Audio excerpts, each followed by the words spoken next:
찬송가 6장 목소리 높여서를 함께 부르심으로 2026년 4월 6일 월요일 새벽 예배를 시작합니다.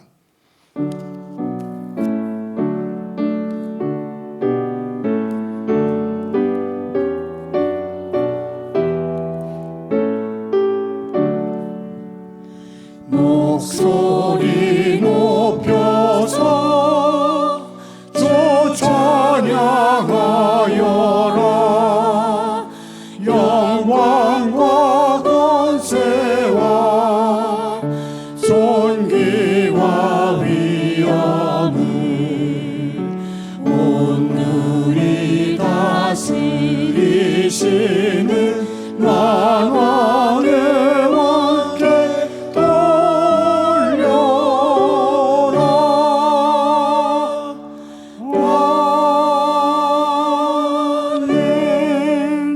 계속해서 505장입니다.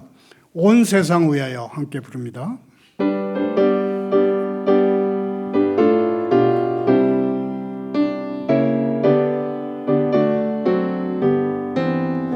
온 세상 위하여 나 복음 전하리.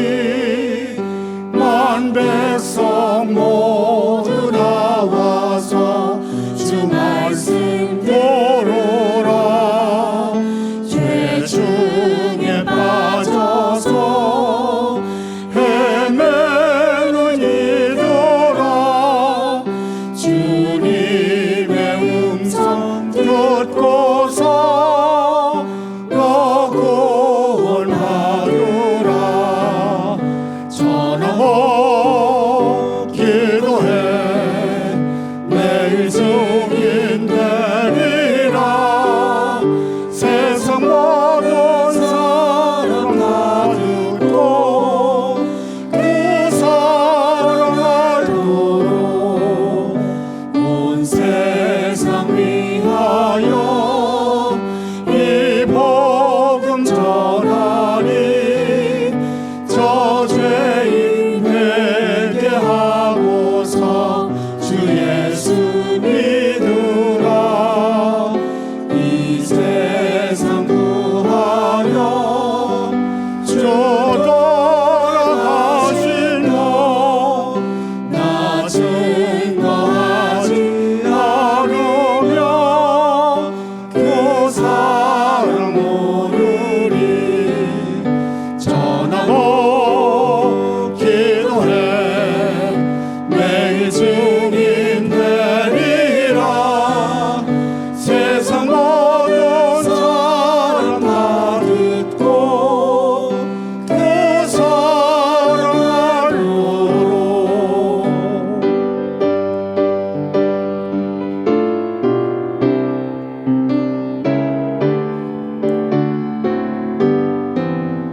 온 세상 위하여 주의 임하니. 주 예수 이름 힘입어 이 복음 전하자. 먼 곳에 나가서 전하지 못해도 나 어느 곳에 있든지 널 기도 힘쓰리. 전하고 기도해 매일 증인 되리라.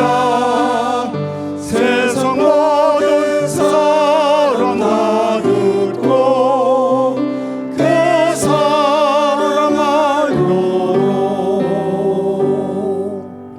오늘 새벽에 하나님 말씀은 마태복음 28장 11절부터 20절까지입니다. 한 절씩 번갈아 읽겠습니다. 여자들이 갈 때에 경비병 중 몇이 성에 들어가 모든 된 일을 대제사장들에게 알리니 그들이 장로들과 함께 모여 의논하고 군인들에게 돈을 많이 주며 이르되 너희는 말하기를 그의 제자들이 밤에 와서 우리가 잘 때에 그를 도둑질하여 갔다 하라. 만일 이 말이 총독에게 들리면 우리가 권하여 너희로 근심하지 않게 하리라 하니 군인들이 돈을 받고 가르친 대로 하였으니 이 말이 오늘날까지 유대인들 가운데 두루 퍼지니라. 열한 제자가 갈릴리에 가서 예수께서 지시하신 산에 이르러 예수를 배웠고 경배하나 아직도 의심하는 사람들이 있더라. 예수께서 나와 말씀하여 이르시되 하늘과 땅의 모든 권세를 내게 주셨으니 그러므로 너희는 가서 모든 민족을 제자로 삼아 아버지와 아들과 성령의 이름으로 세례를 베풀고 내가 너희에게 분부한 모든 것을 가르쳐 지키게 하라. 볼지어다 내가 세상 끝날까지 너희와 항상 함께 있으리라 하시리라. 아멘. 기도합니다. 하나님 아버지, 악한 자의 세력 아래 놓여 있는 세상을 불쌍히 여기시옵소서. 믿지 않는 사람들의 마음을 홀리는 이 세상 통치자들을 쫓아내시옵소서. 마침내 전쟁의 공포와 무자비한 파괴와 죽임을 피해 이란 사람들이 지하교회로 몰려들듯 북한과 중국에서 주님이 선택하신 압박받는 이들이 지하교회를 찾아 삶과 영원한 생명을 구하게 하시옵소서. 모든 나라 앞에서 주님의 구원과 의로우심을 드러내 보이시고 땅끝에 있는 모든 것이 주님의 구원의 위대하심을 보게 하시옵소서. 예수님의 거룩한 이름으로 기도하옵나이다. 오늘의 설교 부제목은 선교사들의 책임과 헌장입니다. 줄이면 선교사들의 헌장입니다. 이 부제에는 보내지 말고 가라는 교회 선교 전략에 대한 반성과 가서 무엇을 가르칠까에 대한 교회사적 전망이 들어 있습니다. 교회사를 회귀해볼 때 한국교회의 천만다행이었던 것은 서양 선교사들이 이 땅에 들어와서 목사, 의사, 교사를 양성하는 이른바 3사 선교에 집중했다는 사실입니다. 설교 중에는 북한에서는 지금 도대체 무슨 일이 벌어지고 있는지, 13살 난 딸에게 저격수가 사용하는 총을 쥐어주는 북한 최고 지도자는 무엇을 생각하고 있는지 궁금하게 하는 사진 몇 장을 소개하겠습니다. 지난 28일입니다. 김정은은 13살 난 딸 김주애가 북한 국방과학원에서 개발한 신형 저격총을 쏘는 사진을 실었습니다. 김정은은 총을 쥔 딸의 모습을 통해서 자신의 후계자는 이 딸의 힘을 보여주는 의도였을까요? 많은 사람이 지금 궁금해하고 의심해하고 있습니다. 성경 본문부터 봅니다. 오늘은 예수님의 위대한 명령인 마태복음 28장 18절부터 20절까지를 중심으로 증거하겠습니다. 18절부터 20절을 다시 읽겠습니다. 예수께서 나와 말씀하여 이르시되 하늘과 땅의 모든 권세를 내게 주셨으니 그러므로 너희는 가서 모든 민족을 제자로 삼아 아버지와 아들과 성령의 이름으로 세례를 베풀고 내가 너희에게 분부한 모든 것을 가르쳐 지키게 하라. 볼지어다 내가 세상 끝날까지 너희와 항상 함께 하리라 하시니라. 아멘. 마태복음의 주요 주제들을 1장부터 20장까지 살펴보면 이렇습니다. 예수님은 하나님의 아들이심으로 우리는 경배해야 합니다. 예수님은 새로운 믿음의 공동체인 교회를 세우셨습니다. 예수님은 하나님 나라의 복음을 온 열방에 선포해서 구원을 제시하셨습니다. 줄이면 가서 제자 삼으라는 이 말씀은 교회의 정체성과 사역에 매우 중요한 영향을 미쳤으며 이러한 영향력은 예수님이 다시 오실 때까지 계속될 것입니다. 예수님은 하나님이 하늘과 땅의 모든 권세를 자신에게 주셨다고 하십니다. 예수님이 말씀하시는 모든 권세는 다양한 권세입니다. 이 권세는 하나님이 예수님께 주신 것이며 예수님은 제자들에게 주신 것입니다. 예수님의 제자가 되는 것은 특별한 신분의 사람이 되는 것입니다. 예수님의 제자는 요한의 제자들과는 다릅니다. 예수님의 제자는 요한의 제자들처럼 선지자인 스승을 추종하는 사람들이 아닙니다. 예수님의 제자들은 하나님 나라의 복음으로 영생을 얻으려고 예수님께로 온 그리스도인들입니다. 또한 예수님의 제자가 되면 다른 사람의 제자가 될 수 없습니다. 오직 예수님의 제자로 평생 살아야 합니다.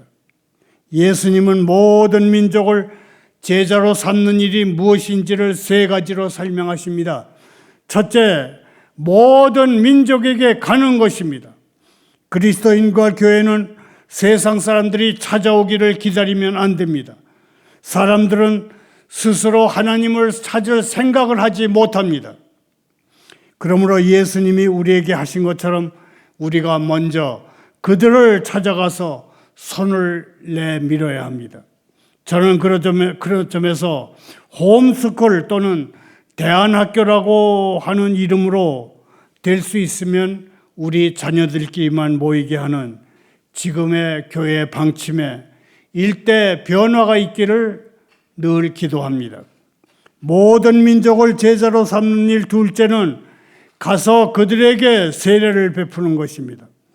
제자들에게도 세례를 주지 않으신 것이 확실한 상황에서 예수님이 이 말씀을 하신 것입니다.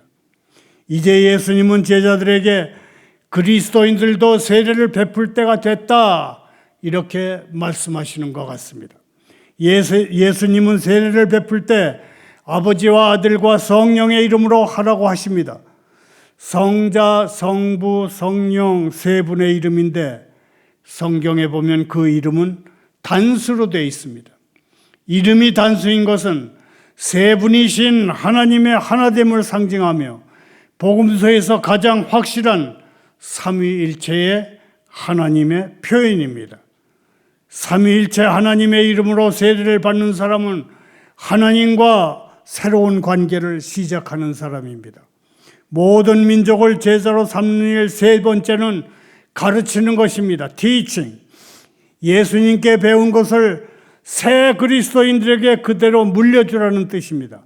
가르치는 목적은 분명합니다. 배운 이들이 예수님의 말씀을 지키게 하기 위해서입니다. 배운 것을 머리에 새기는 것으로 끝나는 것이 아니라 마음을 다해 실천하게 하는 것입니다. 말씀을 배워 실천하는 것은 예수님이 제정하신 새 율법, New Commandment, 새 율법입니다. 마지막으로 예수님은 세상 끝날까지 우리와 항상 함께 계실 것이라고 하십니다. 마태 사도는 임마누엘, 곧 하나님의 우리와 함께 하신다라고 시작한 책을 어디에나 계신 편재하신 예수님의 편재하심으로 이 마태복음을 마무리합니다. 또한 예수님은 언제든지 그리스도인들이 모이면 그들 중에 계실 것이라고 하셨습니다. 어디에나 계시다는 의미의 편재, omnipresence, 편재하심은 하나님의 고유한 성품입니다. 그러므로 어디에나 계시다는 것은 예수님의 하나님의 뜻입니다.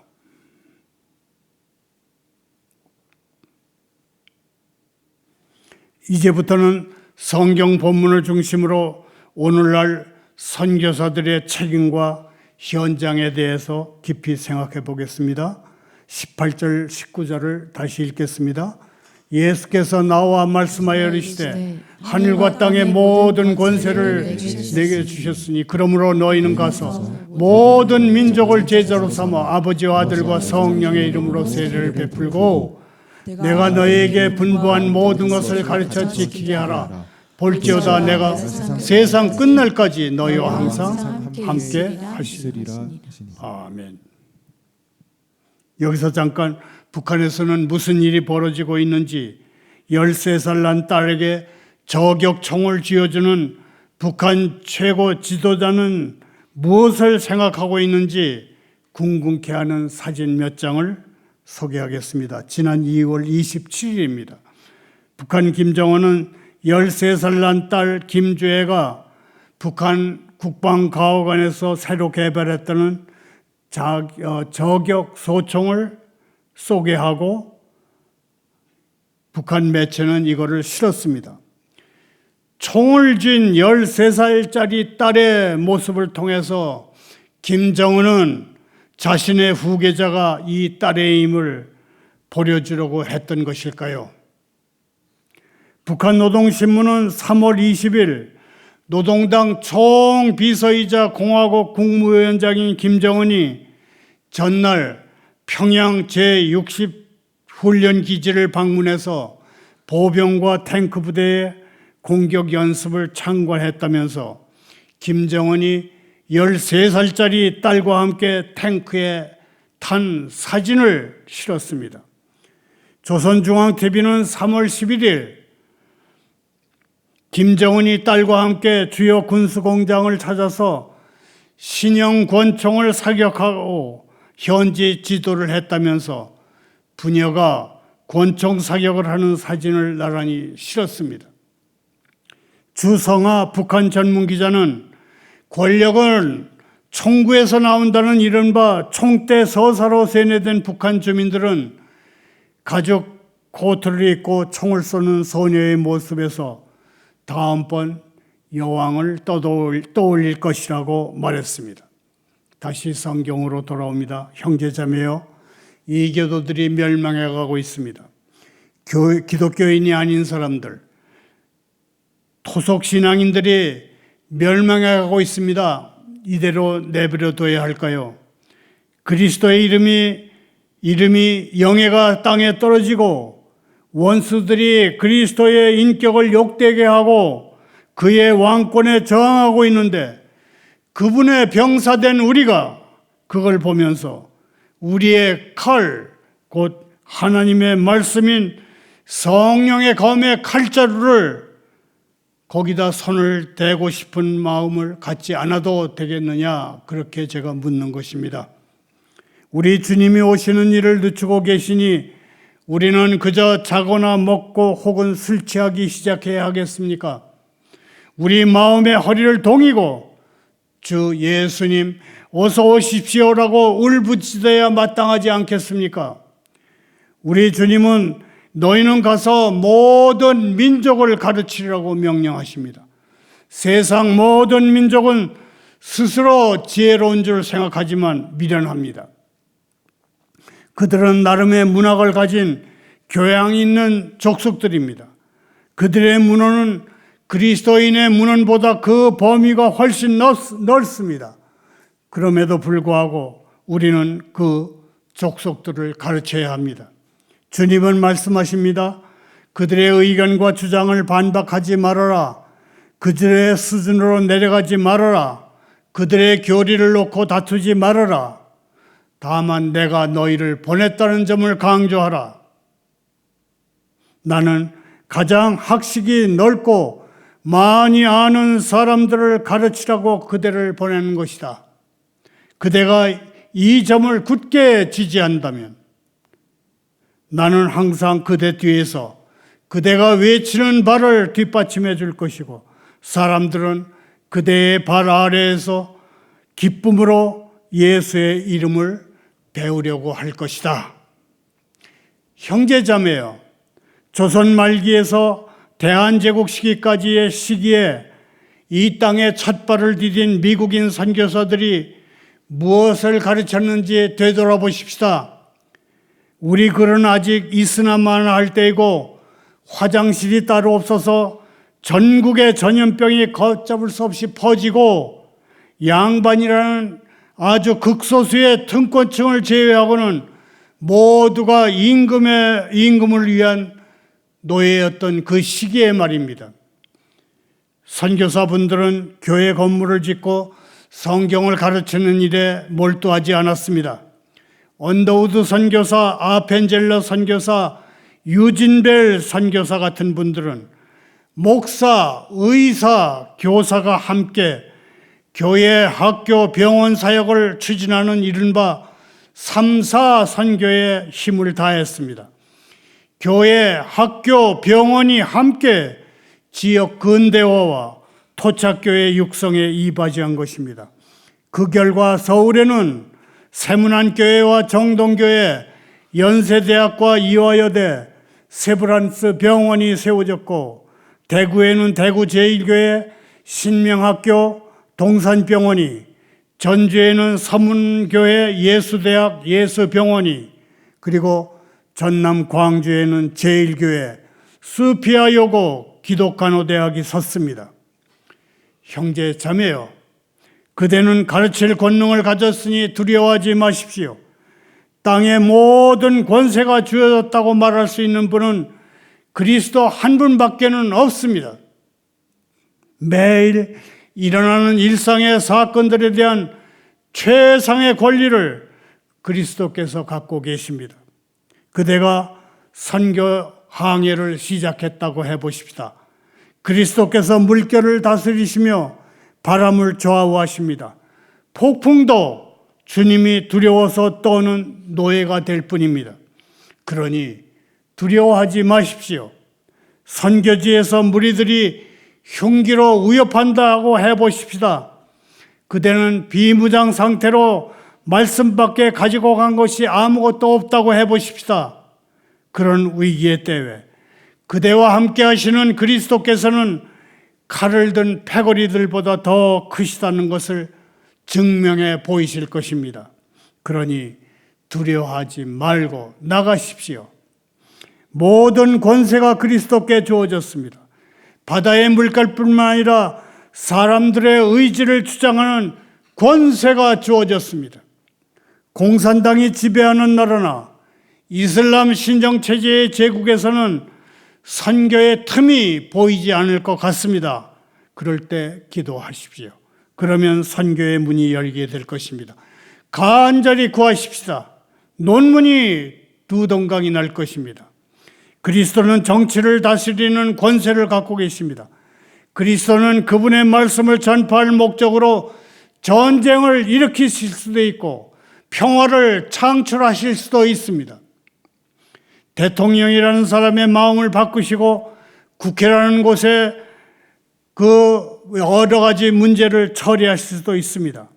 지난주 국민일보는 머리 위로는 미사일이 쏟아지고 거리엔 검문소가 성벽처럼 둘러서 있지만 이란의 지하교회 문턱을 넘는 발길은 오히려 늘었다. 그렇게 보도했습니다. 전쟁의 공포가 이란 전역을 짓누르는 시간, 역설적이게도 이란 지하교회는 성장을 경험하기 시작했고 성장하고 있다. 그런 내용의 보도였습니다. 저는 갈망합니다. 대학을 졸업한 젊은이들, 의사, 변호사, 첨단 기술사와 사업가들이 하나님이 그분들의 마음을 감동시키시면 그들이 가진 것을 모두 포기하고 나가서 여러 족속에게 그리스도를 가르치고 설교할 수 있게 되기를 간절히 바랍니다. 우리는 이 시대에 언더우드나 아펜젤러 선교사 같은 사람들이 나타나기를 원합니다. 국내에서 아무 쓸모가 없는 사람들을 이교도에게 결코 보낼 수 없습니다. 우리는 삼류 인생들이나 능력에 있어서 10등급의 사람들을 보낼 수 없습니다. 가장 훌륭한 최상의 사람들을 보내야 하고 우리가 그 최상의 사람들이 되도록 준비되어야 합니다. 가장 용감한 사람들이 앞장서서 이끌어야 합니다. 감사합니다. 기도합니다. 하나님 아버지시여, 주님의 종들에게 기름을 부어주시기를 간청하옵니다. 주님의 종들의 마음에 결코 꺼지지 않는 불이 붙게 해 주시기를 원하옵니다. 그들의 뼛속에서 뜨겁게 타올라서 죽지 않으려면 설교밖에 할 수 없게 하시고, 그리스도의 아름다운 이름을 한 번도 못 들어본 곳에서 설교할 자유를 얻지 않으면 차라리 상한 마음으로 절망할 수밖에 없는 그런 사람들을 많이 일으켜 세워 주시옵소서. 예수님의 이름으로 기도하옵나이다.